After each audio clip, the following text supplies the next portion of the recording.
Have you ever prayed, asked with sincerity, and still felt like nothing happened? Have you ever felt as if God was silent, while you keep waiting for an answer that never comes? What if the problem isn't the absence of an answer, but something you failed to notice? In this video, you'll begin to understand how God may have already answered your prayers, just not in the way you expected. You'll learn to recognize the signs we usually overlook: internal shifts, doors that closed for your protection, and paths that opened differently than you imagined. And this can completely change the way you see everything you're going through right now.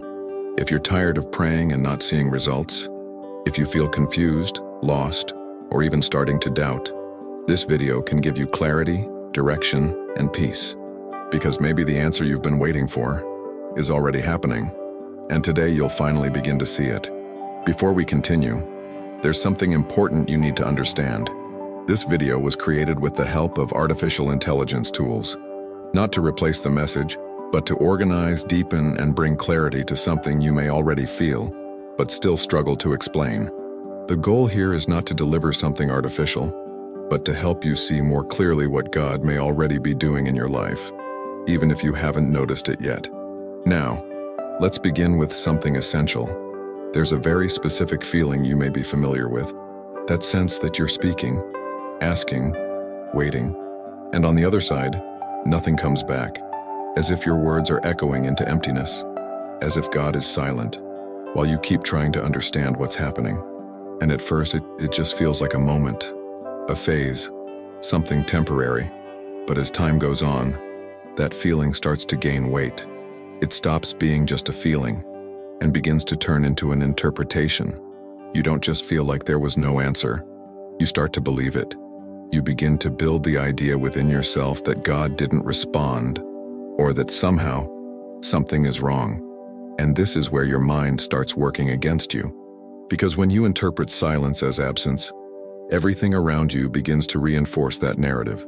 Every day that passes without a clear answer, every situation that doesn't change, every prayer that seems to produce no immediate result, all of it starts to pile up as evidence that nothing happened.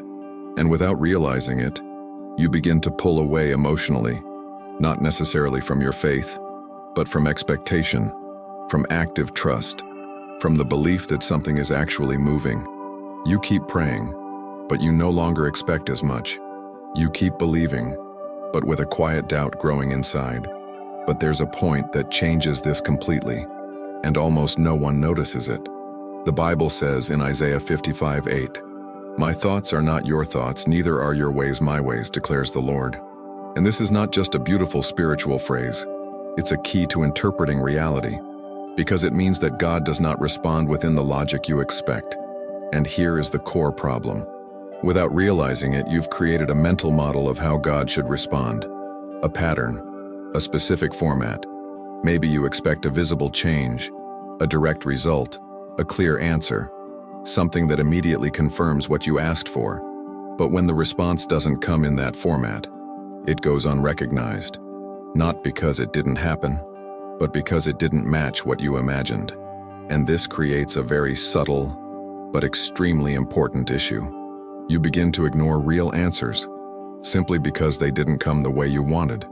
Internal changes, decisions that start to feel different, discomfort that begins to surface, doors that close, new directions that appear unexpectedly.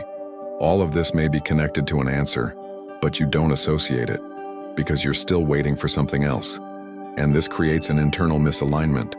You're living one reality, but interpreting another. You're going through movement, but perceiving it as stagnation. You're being guided, but feeling lost. And the more this misalignment grows, the stronger the feeling becomes that nothing is happening. But let me show you something more clearly. There is a huge difference between not receiving an answer and not recognizing an answer. And that difference changes everything. Because a person who hasn't received an answer is still waiting for something to begin. But a person who hasn't recognized an answer is already inside a process. They just haven't realized it yet. And maybe that's exactly where you are. You keep waiting for something specific, while other things have already started happening around you. Small adjustments, subtle changes, directions that are forming, even if they're not fully clear yet. But because it didn't come the way you expected, you interpret it as nothing, and that keeps you stuck in a quiet cycle of frustration.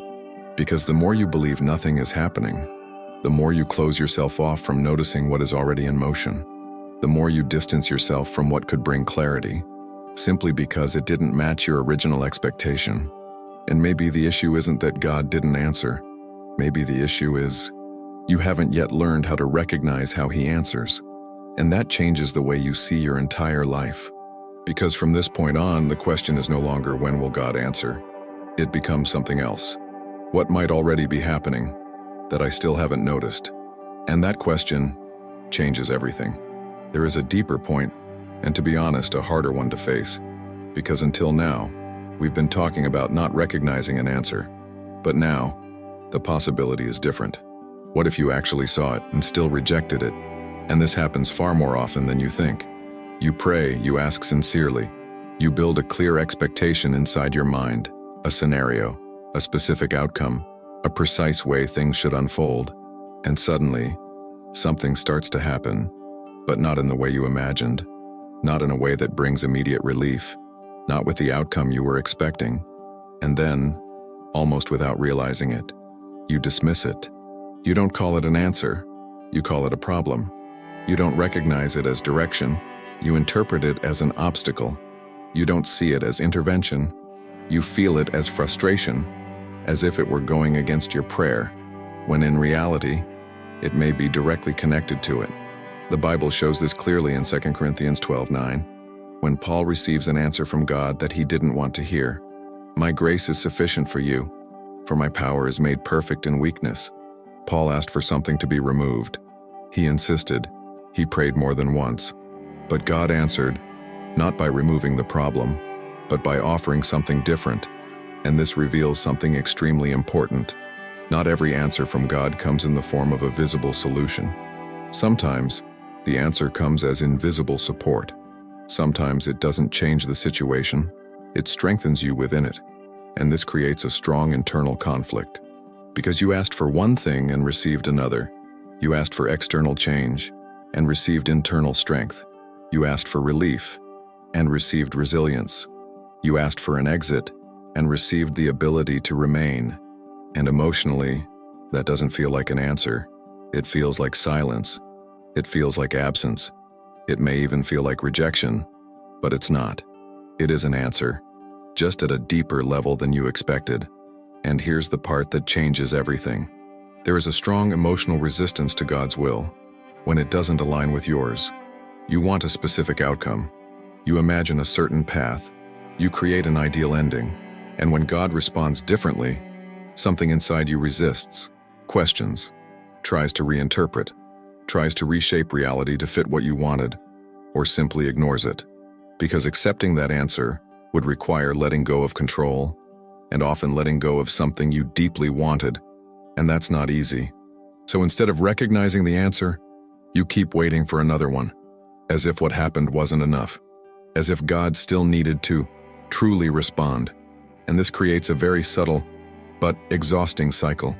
You keep praying, keep asking, keep seeking direction, without realizing that at some point, the answer already came. It just wasn't accepted. And that keeps you in a constant state of waiting. A waiting that isn't caused by God's absence, but by the difficulty of accepting what He has already done. And the more you insist on one specific type of answer, the more you close yourself off to recognizing other forms of response. And this creates a kind of emotional blindness, not because you don't want to see, but because you're still attached to what you wanted to happen. You're not just waiting for an answer, you're waiting for a specific answer. And that changes everything. Because as long as that expectation isn't loosened, you keep ignoring what has already been given. Maybe the problem isn't the absence of an answer. Maybe the problem is the difficulty of accepting an answer that looks different from what you imagined. And that requires spiritual maturity. It requires humility. It requires an internal repositioning. Because from this point on, the question is no longer, why didn't God answer? It becomes something else. Am I willing to accept the answer, even if it's not the one I wanted? And that question isn't simple. but it reveals exactly where you stand. There is something happening inside you that you may not have clearly named yet, because this isn't just about how God responds, but about how you interpret what's happening. And many times, the biggest blockage isn't outside, it's inside. You may be looking at your life every day, seeing situations, changes, movements, but interpreting everything in a distorted way, not because you want to, but because there is an internal filter shaping the way you see things. And that filter is usually invisible. The Bible gives a direct instruction about this in Proverbs 3:5. Trust in the Lord with all your heart and lean not on your own understanding. This points to something very important. Your understanding is not always reliable, especially when it's influenced by emotions, past experiences, and unresolved expectations. Because in practice, you don't interpret reality in a neutral way. You interpret based on what you feel and what you've lived through. And that creates an automatic pattern. If you've experienced frustration before, you tend to expect frustration. If you've been disappointed, you tend to interpret signals as warning signs. If you've felt abandoned, you tend to see silence as absence. And all of this begins to distort how you read what is happening now. You don't see reality as it is. You see reality through internal layers that you don't even realize are there. And this creates a very subtle, but extremely limiting scenario. Because even when something is happening, you may not perceive it. Not because it isn't visible, but because it doesn't pass through the filter you've built over time. And this is where one of the strongest blocks comes in: rigid expectations. When you define exactly how something should happen, you drastically reduce your ability to perceive other possibilities. You're not open to recognizing. You're focused on confirming what you've already decided should happen. And this completely changes the way you observe everything. You're not seeking discernment. You're seeking confirmation. And when life doesn't confirm it, you conclude that nothing happened. But there's an even deeper layer to this. When you're looking for confirmation, you ignore everything that contradicts your expectation, even if that is exactly what you needed to notice. And this keeps you trapped in a cycle of repetition. Another strong block is the need for control. You want to understand everything, predict everything, anticipate every possible scenario, make sure nothing goes off track. And when something doesn't follow that pattern, you interpret it as error, delay, or lack of response. But many times, what escapes your control is exactly where the answer begins. And because you can't control it, you don't recognize it. And this creates constant internal tension. You overthink, you overanalyze, you replay conversations, you recreate situations, you project possibilities. And in this overload of mental processing, you lose sensitivity. You stop noticing what is simple because you're trying to explain everything. And this disconnects you from what is already happening in more subtle ways. There's also a deeper emotional layer. Sometimes you don't recognize the answer because it doesn't match what you wanted to feel. Maybe the answer came as a loss of interest, but you wanted to continue. Maybe it came as internal discomfort, but you wanted immediate peace. Maybe it came as restlessness, but you expected certainty. Maybe it came as a closed door, but you wanted that opportunity. And so, you ignore it. Not consciously but emotionally, because accepting it would require changing direction. And that takes courage. It requires letting go. It requires admitting that the path you imagined might not be the right one, and you're not always ready for that. So you keep waiting, even while you're already being guided. And the more you insist on one single possibility, the less you perceive the others. And this creates a growing sense of stagnation, as if nothing is happening, as if God is distant. When in reality, you are being guided. You're just not recognizing it. Maybe you're not without an answer. Maybe you're filtering everything in a way that keeps you from seeing it. And that changes everything, because now it's no longer about waiting for something to happen. It's about adjusting how you see what is already happening. And that begins with a simple but powerful decision. Stop trying to confirm and start discerning. Stop focusing only on what you expected and start noticing what is actually moving. And that opens space for something new, because from this point on, You begin to notice what once went unseen: details, signals, internal shifts, quiet direction, and that changes your entire experience. If this is helping you see more clearly, make sure to subscribe, because here you'll learn to recognize patterns most people miss and develop a level of discernment that transforms how you live and understand what God is doing in your life. Now, there's something even more important to understand. There is something that completely changes how you see your prayers once you truly understand it. Because one of the biggest illusions is believing that God's answer begins when you can see it. But in reality, many answers begin long before that. They begin at a level that isn't yet visible, measurable, or perceptible. And if you don't understand this, you treat the invisible as if it doesn't exist.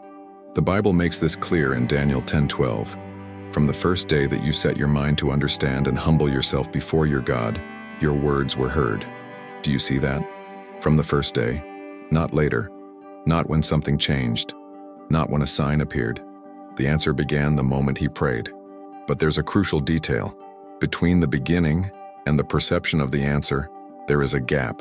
And this is where most people get lost, because in that space, nothing seems to be happening. You see no change. The situation looks the same. The problem is still there, and it feels like nothing has started. But that doesn't mean nothing has started. It just hasn't become visible yet. And this is where spiritual maturity is required. You need to trust what you cannot yet see before you have proof of what you can. And this goes against how you're naturally wired. Because normally, you believe after you see, you trust after you confirm, you relax after you have proof. But in this process, the order is reversed. You need to trust before you see, and that creates discomfort, especially when you're dealing with something important, something that involves decisions, something that affects you emotionally, something you don't want to get wrong. You want clarity, you want certainty, you want a visible sign, but often, what God begins is not immediately perceptible. It's like a seed planted underground. On the outside, nothing has changed. But on the inside, everything has already begun. There is a process happening, even without visible signs. There is real movement, even without external evidence. And this is where one of the biggest emotional challenges appears. The time between the beginning and the manifestation. Because it's in that time that your mind starts working against you. You begin to doubt. You begin to question. You start reinterpreting everything. You start thinking maybe nothing was heard, maybe nothing was done, maybe you're waiting for something that never even started. But that's not true. It just hasn't appeared yet. And that yet makes all the difference, because it changes how you experience that time. If you interpret that gap as absence, you fall into anxiety. If you interpret it as process, you gain stability. And that changes your behavior completely, because when you believe nothing is happening, you act out of desperation. You rush decisions. You try to force answers. You create premature solutions. You try to take control of something that is still developing. But when you understand that something may already be in motion, even without clear signs, you slow down. You observe more. You react less. You begin to respect the timing of the process. And that prevents many mistakes that could compromise what is already being built. There's also an even more subtle point. Sometimes you don't realize something has already started because you're focused only on the final outcome. You want to see the full solution. You want everything resolved, but you ignore the small signs that something is being reorganized. Small internal changes, new perceptions, directions beginning to form, situations adjusting in quiet ways, and all of that is already part of the answer.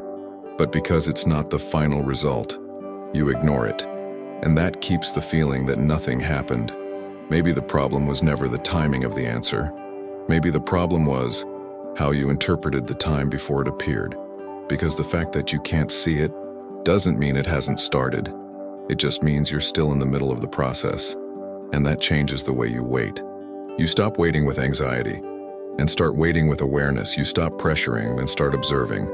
You stop trying to control and start trusting. And that completely transforms your experience. Now, there's something even more important. Because it's not enough to understand that God answers, and that the answer may already be in motion. You need to learn how to recognize how that answer shows up in your daily life. Now that you're beginning to understand that the answer may have already happened, or may already be in motion, there is one essential question that needs to be answered clearly. How do you recognize this in real life? Because up until now, the problem was never the absence of an answer. It was the way you were looking at it. And from this point forward, things start to become more specific, more practical, more real within your own life. The Bible gives a powerful example of this in 1 Kings 19:12, when God is not found in the strong wind, nor in the earthquake, nor in the fire, but in a gentle whisper, and that reveals something profound. God does not usually respond in obvious, intense, attention-grabbing ways. He responds subtly, and that changes how you need to pay attention. Because if you're waiting for something big and visible, you may overlook what is already happening. In practice, the answer almost always begins inside you, not outside, and that changes everything. You're waiting for your circumstances to change, while God begins by changing you. And that internal shift is one of the clearest forms of answer. One of the first ways it shows up is peace. Not a peace based on circumstances, not the kind that comes when everything is resolved, but a peace that appears even when nothing has changed externally. A calm that doesn't make logical sense, but begins to stabilize you from within. You're still in the same situation, but you respond differently. You feel less weight. You don't panic like before. And that's not coincidence. That's an answer. Another common form is clarity. What once felt confusing begins to organize in your mind. You see things more clearly. You notice patterns. You understand what needs to be done without external explanation. And it happens quietly. No announcement, no dramatic moment. But when you notice, something has already shifted inside you. And that is direction. There's also something many people misunderstand: loss of interest. Something that once felt right begins to lose its hold on you. The excitement fades, the connection weakens, and you start to realize it no longer fits. But often, you interpret this as doubt, when it may actually be repositioning. God removing what was never meant to continue. And that, too, is an answer. Another common form is closed doors. Situations don't move forward. Opportunities don't happen. Plans don't work out. And in the moment, it feels like frustration or loss. But when you look deeper, it may be protection. Because not everything you want is what you need. And not everything that didn't happen was a mistake. Sometimes it was direction. Sometimes it was protection. Sometimes it was an answer. There's also a quieter form. Gradual internal change. You react differently. You tolerate less of what once felt normal. You make different choices, even without fully understanding why. And this happens slowly, almost unnoticed. But that's where everything begins. Because God's answer rarely starts outside. It starts inside, and only then appears externally. The problem is, you expect the opposite. You want to see first, then believe. But the process works in reverse. You change internally, then begin to see externally. And if you miss this, you miss the most important part of the answer. Not every answer brings immediate relief.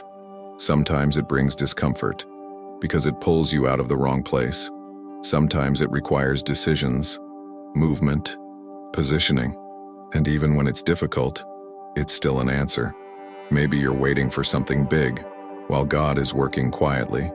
Maybe you're looking for external signs, while the answer has already begun within you.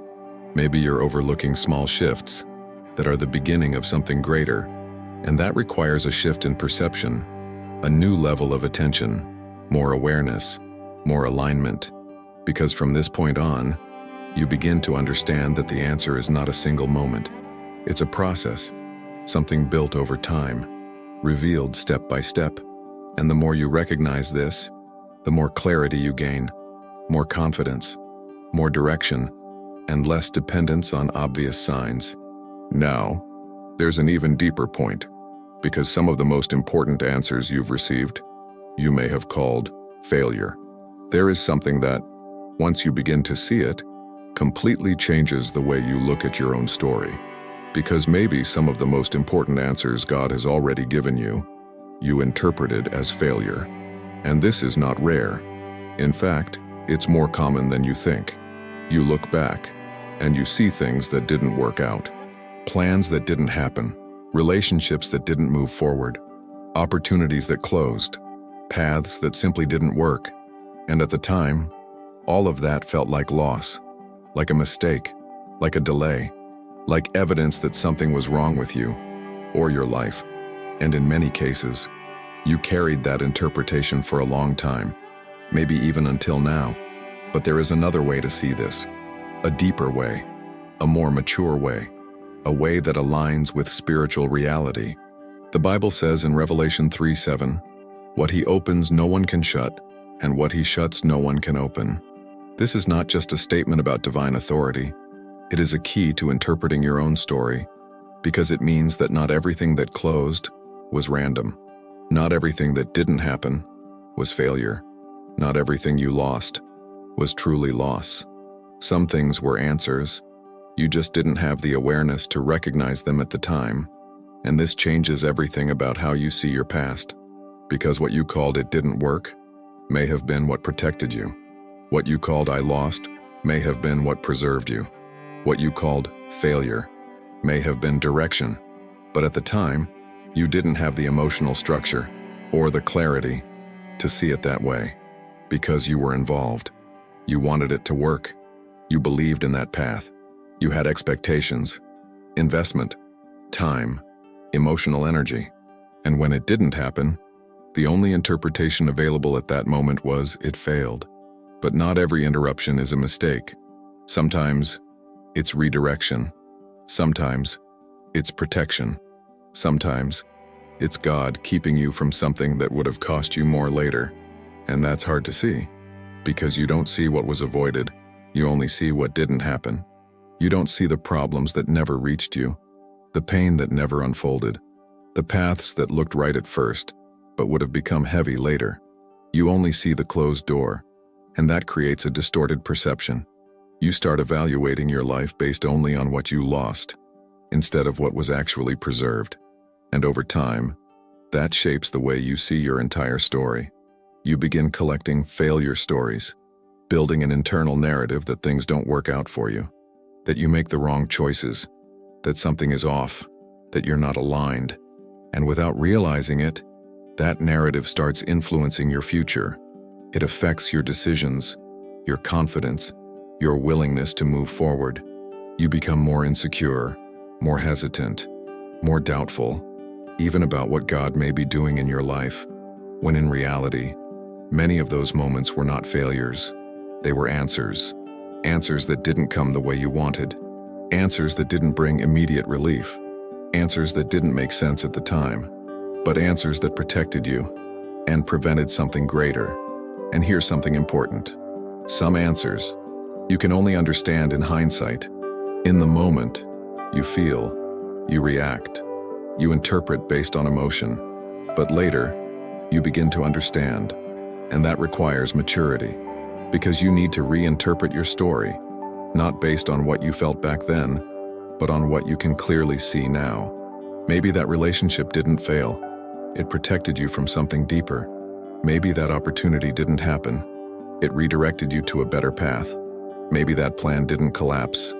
It repositioned you, even if you only realized it later. But as long as you keep labeling everything as failure, you miss the lesson. You miss the direction. You miss the care behind it. And you stay trapped in a narrative that isn't true. Maybe you weren't rejected. Maybe you were redirected. Maybe you didn't lose. Maybe you were protected. Maybe that wasn't the end, but the beginning of something you couldn't yet understand. And that changes everything. Because when you start seeing your story this way, something inside you shifts. The weight begins to lift. The guilt starts to fade. The confusion loses its intensity, and clarity begins to take its place. You begin to understand that not everything that hurts is loss. Not everything that stops is delay.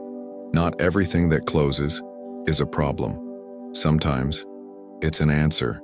And maybe your story isn't a sequence of failures. Maybe it's a sequence of answers. You just didn't recognize them at the time. And this doesn't just change your past. It changes how you live right now. You stop interpreting everything through fear and start seeing through the possibility that you are being guided, even when you don't fully understand. And that brings a different kind of peace, more stable, more grounded, more mature. A peace that doesn't depend on having all the answers, but on trusting that there is direction. Now, this leads to something essential, because understanding this is not the end. It's the beginning of a completely new way of seeing your life.